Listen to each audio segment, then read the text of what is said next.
नमस्कार। SV academy Rawla की online classes में आप सभी बच्चों का स्वागत है। आज अपनी कक्षा 7 का साइंस सब्जेक्ट जिसमें लेसन नंबर फर्स्ट के बारे में पढ़ा था लास्ट वीडियो में, तो जिसका नाम है पादपों में पोषण। तो अपने लास्ट वीडियो में देखा कि पादपों में प्रकाश संश्लेषण क्रिया है वो किस कारण होती है, कौन से पौधे के भाग हैं वो प्रकाश संश्लेषण क्रिया करते हैं। तो इसमें अपने आगे पढ़ेंगे। लास्ट वीडियो में अपने यहाँ तक पढ़ा प्रकाश। क्या आप कल्पना कर सकते हैं कि प्रकाश संश्लेषण नहीं होगा तो क्या होगा? प्रकाश संश्लेषण न होने की स्थिति में अपने को खाद्य उपलब्ध नहीं होगा, क्योंकि प्रकाश संश्लेषण क्रिया द्वारा ही पादप हैं वो अपना भोजन तैयार करते हैं। सभी जीवों का अस्तित्व प्रत्यक्ष यानी अपने जिसे देख सकते हैं सामने, अथवा परोक्ष जो अपनी आंखों के सामने अपने देख नहीं सकते लेकिन वह क्रिया होती है, परोक्ष रूप से पादपों द्वारा निर्मित भोजन पर निर्भर करता है। चाहे वह है मानव है, चाहे दूसरे जीव जंतु हैं, चाहे मांसाहारी हैं या शाकाहारी, सभी जीव हैं वो पादपों पर ही प्रत्यक्ष या अप्रत्यक्ष रूप से निर्भर करते हैं। इसके अतिरिक्त सभी जीवों के लिए परम आवश्यक मतलब अपने जीवन जीने के लिए सबसे महत्वपूर्ण या आवश्यक जो ऑक्सीजन है वो भी प्रकाश संश्लेषण क्रिया के दौरान ही निर्मित होती है। प्रकाश संश्लेषण की अनुपस्थिति में मतलब प्रकाश संश्लेषण क्रिया न हो तो पृथ्वी पर जीवन की कल्पना असंभव है। प्रकाश संश्लेषण के दौरान पत्ती की क्लोरोफिल युक्त कोशिकाएं, यानी आपको पता है पत्तियों में क्लोरोफिल वर्णक पाया जाता है जो हरे रंग का होता है, यानी हरे रंग की पत्तियों में ही ये क्लोरोफिल वर्णक पाया जाता है। सूर्य के प्रकाश की उपस्थिति में जब प्रकाश होता है उसी की उपस्थिति में बाहर से CO2 जो अपने श्वसन क्रिया में छोड़ते हैं, यानी कार्बन डाइऑक्साइड को, एवं जल से कार्बोहाइड्रेट का संश्लेषण करती है।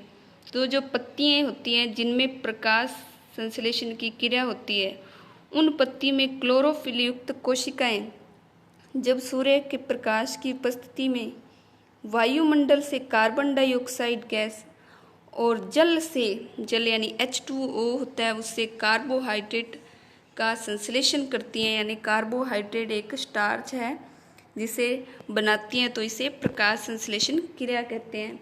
तो इसमें कार्बन डाइऑक्साइड CO2 प्लस जल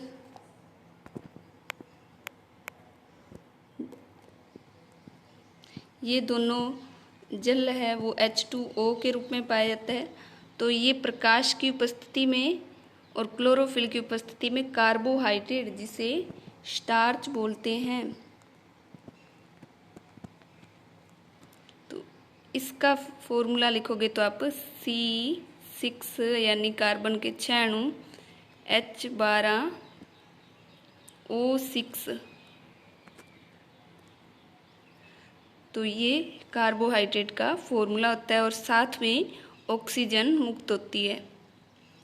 तो ये प्रकाश संश्लेषण की क्रिया होती है जिसमें क्या अपने को भी श्वसन के लिए ऑक्सीजन प्राप्त होती है। इस प्रक्रम में ऑक्सीजन निर्मुक्त होती है, मतलब वायुमंडल में ऑक्सीजन छोड़ी जाती है। फिर एक कार्बोहाइड्रेट यानी जो स्टार्च बनी है अंततः बनने के बाद पत्तियों में मंड यानी स्टार्च के रूप में संचित हो जाती है। जो कार्बोहाइड्रेट बनती है वो आगे पत्तियों में स्टार्च के रूप में इकट्ठी हो जाती है, संचित हो जाती है।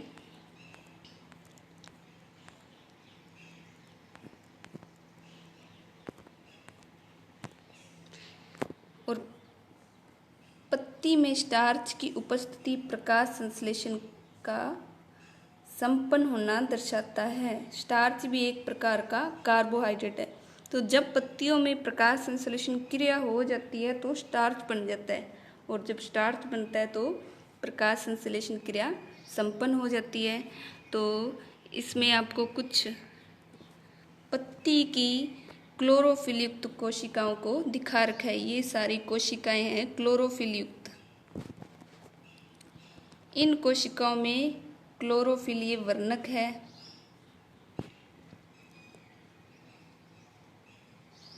और इनमें जो ये छोटे छोटे भाग रिक्त दिखाई दे रहे हैं ये द्वार कोशिकाएं हो गई। ये जैसे ये द्वार कोशिकाएं, तो ये रंध्र हो गए। और रंध्र की संरचना देखोगे तो ये पत्ती में ये कोशिकाएं और इन कोशिकाओं में और इन पत्तियों की सतह पर रंध्र पाए जाते। रंध्र की संरचना देखोगे तो ये रंध्र यहाँ से ये दिखा रखा है। इसमें ये दो दीवार कोशिकाएं हैं जो वृक्क के आकार की होती हैं, इस तरह से ये वाली। और जो द्वार कोशिकाओं के बाहर हैं ये सहायक कोशिकाएं होती हैं।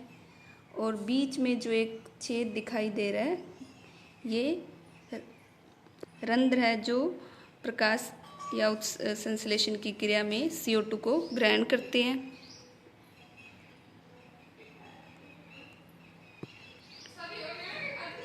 फिर इसके बाद में सूर्य का प्रकाश है, वो बाहर से सौर ऊर्जा अपने को प्रदान करेगा और पादपों में जो उपस्थित रंध्र हैं वो CO2 को ग्रहण करेंगे। CO2 प्लस प्रकाश और इसके साथ में क्लोरोफिल ये क्या कर रहे हैं,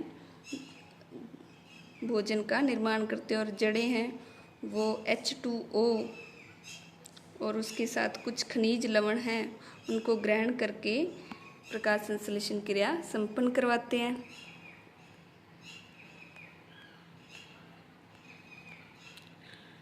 फिर बूजो ने क्या पूछा, बूजो ने देखा कि कुछ पादपों की पत्तियां गहरी लाल, बैंगनी अथवा भूरे रंग की होती है। वह जानना चाहता है कि क्या इन पत्तियों में भी प्रकाश संश्लेषण होता है। तो बूजो जानना चाहते हैं कि क्या हरे रंग की पत्तियों के अलावा कुछ पादपों में जो लाल, बैंगनी और भूरे रंग की होती है उनमें भी प्रकाश संश्लेषण क्रिया पाई जाती है।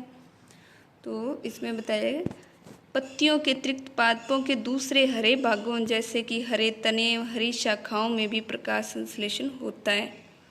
मृस्थलीय पादपों में वाष्पोत्सर्जन यानी जल का वाष्प के रूप में उत्सर्जन द्वारा जल क्षय को यानी जल की कमी को कम करने के लिए पत्तियां शल्क अथवा शूल यानी कांटों के रूप में हो जाती हैं। तो मरुस्थल यानी रेगिस्तान वाले जगह जहाँ पर जल की मात्रा बहुत कम होती है, जड़ों को बहुत कम पानी प्राप्त होता है, तो उनकी पत्तियां हैं वो या तो शल्क रूप में या छोटी या फिर कांटों के रूप में हो जाती है। और इन पादपों के तने हरे होते हैं जो प्रकाश संश्लेषण का कार्य करते हैं।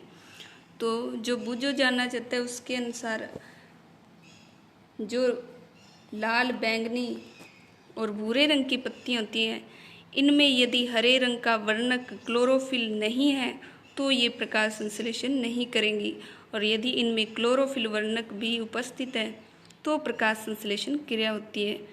तो एक्टिविटी यानी क्रियाकलाप 1 में क्या होता है, एक ही प्रकार के पादपों के 2 गमले लीजिए, एक को अंधकार अथवा काले बक्स में 72 घंटों के लिए रखिए यानी 2 दिन के लिए रखिए, और दूसरे बक्से को सूर्य के प्रकाश में रखिए। 2 पादप लिए, उनको अलग अलग गमलों में लिया और 72 घंटों यानी 2 दिन के लिए एक को अंधेरे में रख दिया और एक को सूर्य के प्रकाश में। दोनों पादपों की पत्तियों में आयोडीन परीक्षण उसी प्रकार कीजिए जैसे आपने लास्ट कक्षा 6 में किया था। आयोडीन परीक्षण यानी आयोडीन का घोल है वो जल में डालकर उसे इन दोनों पादपों में दिया जाता है। अब उस गमले को जिसे आपने अंधकार यानी अंधेरे में रखा था 3-4 दिनों के लिए सूर्य के प्रकाश में रख दीजिए। पहले उसे अंधेरे में रखना है 2 दिन के लिए, उसके बाद में सूर्य के प्रकाश में, तथा पुनः इसकी पत्ती पर आयोडीन परीक्षण कीजिए।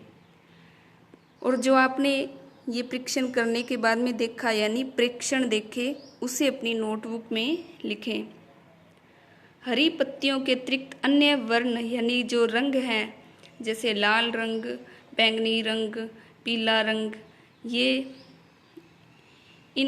अन्य वर्णक कहलाते हैं। इनकी पत्तियों में भी क्लोरोफिल होता है।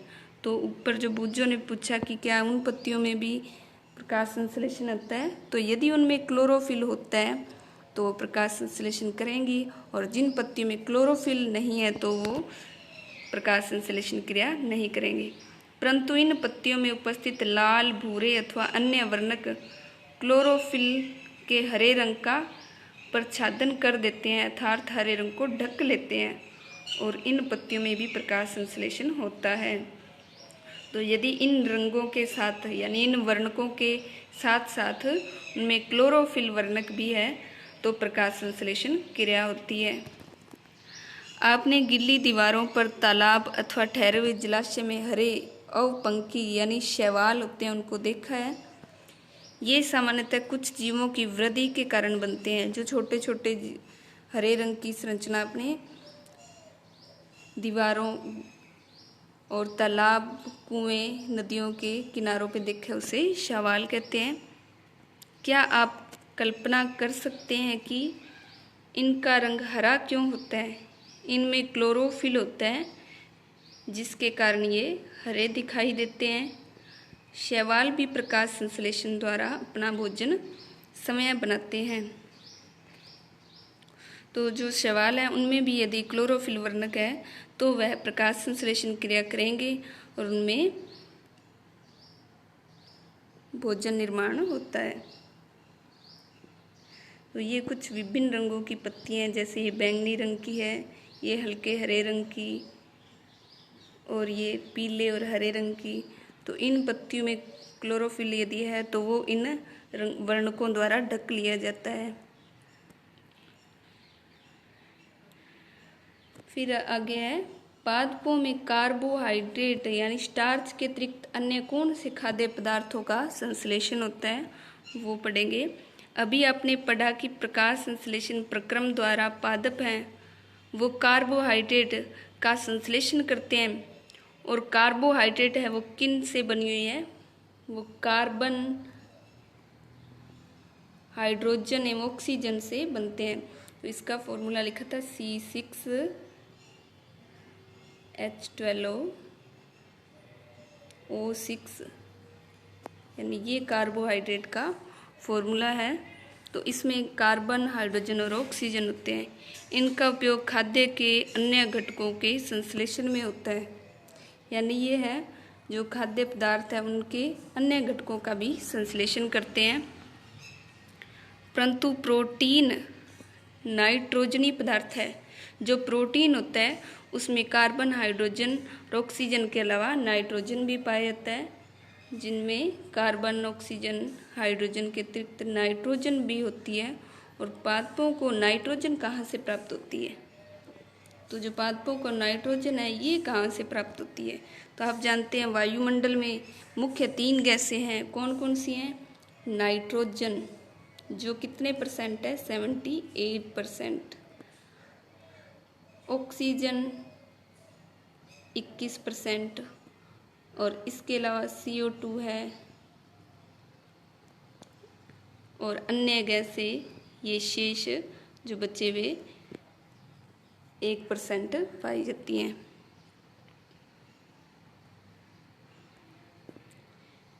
याद कीजिए, वायु में नाइट्रोजन गैसीय अवस्था में प्रचुर मात्रा में पाई जाती है, परंतु पादप इसका अवशोषण इसी रूप में नहीं कर सकते हैं। मिट्टी में कुछ विशेष जीवाणु होते हैं जो गैसीय नाइट्रोजन को उपयोगी यौगिकों में परिवर्तित कर मृदा में निर्मुक्त करते हैं। यह विलेय पदार्थ पादपों द्वारा जल के साथ अवशोषित कर लिए जाते हैं। संभवतः आपने देखा है कि किसान अपने खेतों में उर्वरक तथा खाद डालते हैं जिनमें नाइट्रोजन है वो प्रचुर मात्रा में पाई जाती है। तो एक तो वायुमंडल में नाइट्रोजन पादपों को उपलब्ध होती है, और दूसरा वो नाइट्रोजन है यदि मृदा में नाइट्रेट, नाइट्राइट के रूप में है तो उसका उपयोग पादप करते हैं। इस प्रकार अन्य संघटकों के साथ पादपों की नाइट्रोजन की मांग की आपूर्ति हो जाती है और इसके पश्चात पादप हैं वो खाद्य के अन्य संघटकों यानी कार्बोहाइड्रेट के अलावा प्रोटीन, वसा, विटामिन्स इनका भी संश्लेषण करते हैं। तो अपने इस वीडियो में प्रकाश संश्लेषण क्रिया में कौन से खाद्य पदार्थ बनते हैं, किस प्रकार बनते हैं, उसके बारे में पढ़ा। तो आप इन्हें अपनी नोटबुक में जो साथ साथ में इम्पोर्टेंट बातें हैं नोट करते रहिएगा। तो अगले वीडियो में अपने पढ़ेंगे पादपों में पोषण की अन्य विधियाँ। Thank you.